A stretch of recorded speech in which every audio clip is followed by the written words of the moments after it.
Emmanuel Macron poursuit sa visite officielle en Inde. À New Delhi, le président de la République assistera demain à un sommet mondial sur l'intelligence artificielle, un domaine dans lequel Paris veut refaire son retard sur les grandes puissances de la planète, Chine et États-Unis en tête. Bonjour Julie Huguet, merci d'avoir accepté notre invitation. Vous êtes la directrice de la mission French Tech.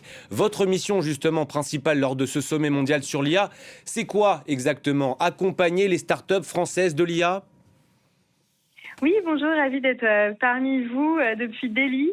Ma mission, elle est effectivement de pouvoir promouvoir la French Tech, donc les startups françaises et l'écosystème tech français sur un sommet qui réunit tout simplement les plus grands leaders politiques, les chefs d'entreprise, les plus grands leaders institutionnels.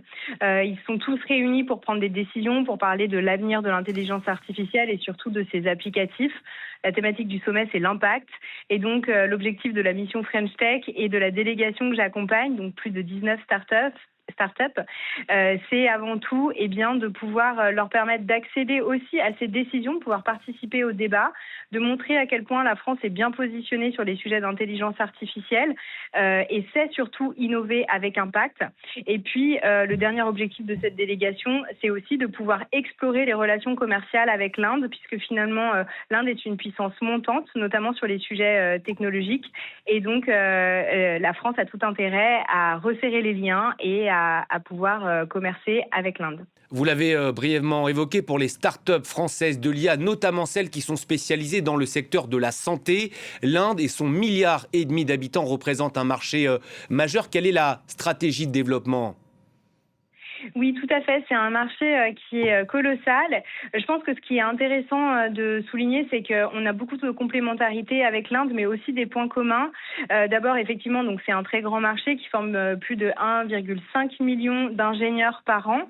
Donc c'est un marché qui se développe très très vite, qui évolue très vite. Et nous, en France, on est très fort pour faire émerger des solutions tech de pointe, souvent des premières mondiales. La France est reconnue d'ailleurs par le classement Dealroom comme étant le 3e écosystème tech et intelligence artificielle après San Francisco et New York. Donc, on a tout intérêt à assembler nos forces pour faire du commerce ensemble.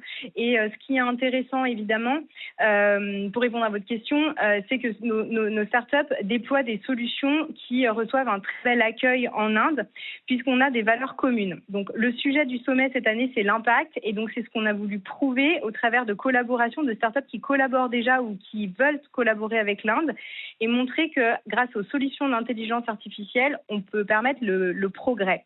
Et vous avez mentionné évidemment la santé, et on a dans notre délégation des entreprises qui justement illustrent parfaitement cette avancée, le fait que les avancées technologiques amènent le progrès au plus grand nombre. Et donc par exemple, on a White Lab Genomics, qui est une start-up de nos programmes, qui permet grâce à l'intelligence artificielle de raccourcir le temps de recherche des médicaments. Et donc évidemment, à la fin, de pouvoir amener des médicaments beaucoup plus rapidement sur le marché et donc de permettre de soigner le plus grand nombre. On sait que quand on a une population d'1 milliard d'habitants, évidemment, c'est des sujets auxquels on fait face. On a par exemple H Company, qui est une entreprise qui fait des agents IA Computer Use, donc en capacité de prendre la main sur un ordinateur. Ces agents sont aujourd'hui déployés dans des hôpitaux pour pouvoir notamment améliorer les plannings, par exemple, des infirmières, pouvoir gagner du temps de recherche, du temps au service des urgences dans les hôpitaux, et donc contribuent à sauver des vies. Et je crois que c'est ça qu'on a aussi en commun avec l'Inde, c'est cette faculté d'innover, mais pour créer vraiment du progrès. Alors justement, pour rebondir sur vos propos, Emmanuel Macron et Narendra Modi l'ont dit, ils veulent une IA plus ouverte, plus inclusive, plus respectueuse aussi de la protection des données. L'objectif est noble, certes, mais comment y parvient-on ? Alors, effectivement, je pense que une des premières manières d'y arriver, c'est évidemment d'en parler, de réfléchir, de découvrir les cas d'usage ensemble et leurs limites, tout simplement, pour voir où est-ce qu'il faut réglementer, là où on n'a pas besoin de réglementer. C'est tout l'objet d'un sommet. C'est pour ça que ce sommet réunit aussi des décideurs politiques. Donc, il y a un double enjeu. Il y a à la fois les décideurs politiques qui vont pouvoir réfléchir ensemble aux réglementations, aux protections des données, aux protections des utilisateurs. secteur, et à la fois un sommet plus business qui nous concerne un petit peu plus à la mission French Tech, où là, on vient vraiment développer les liens commerciaux à notre niveau avec les entreprises pour leur faire rencontrer des grands patrons, des entreprises indiennes, pour qu'ils puissent tout simplement signer des business. Et c'est ce qu'on a fait d'ailleurs toute la semaine, puisqu'on était d'abord à Bangalore, ensuite à Mumbai pour le lancement de l'année de l'innovation franco-indienne avec le président Emmanuel Macron et le Premier ministre Modi. Et aujourd'hui, jusqu'à la fin de la semaine, dans le salon de l'intelligence artificielle à Delhi. Rapidement, in fine, le défi du futur, c'est quoi? Faire exister cette fameuse troisième voie entre les États-Unis d'un côté et la Chine de l'autre? Oui, complètement. Je pense que vous êtes bien au courant. Les cartes au niveau géopolitique sont complètement redistribuées, ce qui fait que, c'est une ouverture d'esprit, on ouvre les yeux tous, je pense.